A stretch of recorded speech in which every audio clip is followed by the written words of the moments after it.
পতিত শেখ হাসিনা সরকার হত্যা, গুম সহ মানবাধিকার লঙ্ঘনের মতো যেসব ঘটনা ঘটিয়েছে তার প্রমাণ উঠে এসেছে জাতিসংঘের মানবাধিকার বিষয়ক প্রতিবেদনে।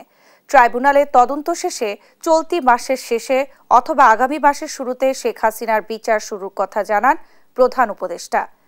H হিমেলের report. কাতার ভিত্তিক গণমাধ্যম আল জাজিরাকে সাক্ষাৎকার দেন বাংলাদেশের অন্তর্বর্তীকালীন সরকারের প্রধান উপদেষ্টা ডক্টর মোহাম্মদ ইউনূস। বলেন, পতিত সরকারের নেতাকর্মীদের লুটপাট সহ গণহত্যার বিষয়টি জাতিসংঘের মানবাধিকার কমিশনের প্রতিবেদনে উঠে এসেছে।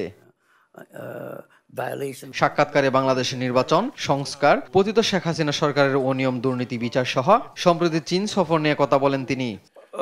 This is one of the cases that we have to resolve ourselves, continue to do that. We understand what their legal situation is, what our legal situation is, but we are waiting for the legal notice coming from the court that brings it to a higher level of notice. তিনি জানান, চলতি মাসের শেষে কিংবা মে মাসের শুরুতে জুলাই আন্দোলনের গণহত্যার বিচার শুরু হবে। So this is a good start. We have our own research, own reports, what the terrible thing they have done. So the legal system is now functioning to bring them to trial.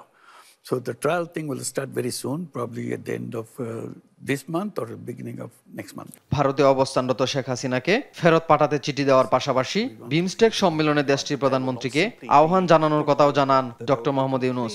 We have a BIMSTEC meeting in Bangkok where all the BIMSTEC heads of governments were there, including Prime Minister Modi.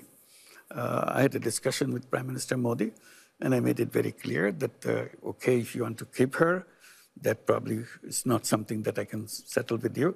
But definitely, while she is here, she should not be talking because it creates a lot of problem for us. She is giving speeches to incite people inside of Bangladesh. পতিত সরকারের আমলে বন্দুকের নলের মুখে bank দখলের পাশাপাশি ঋণ নামের হাজার হাজার কোটি টাকা পাচার করা হয়েছে বলেও আল জাজিরাকে দেওয়া সাক্ষাৎকারে জানান doctor Mohammad Yunus. Don't go back to the old. H Himel, Desh TV, Dhaka.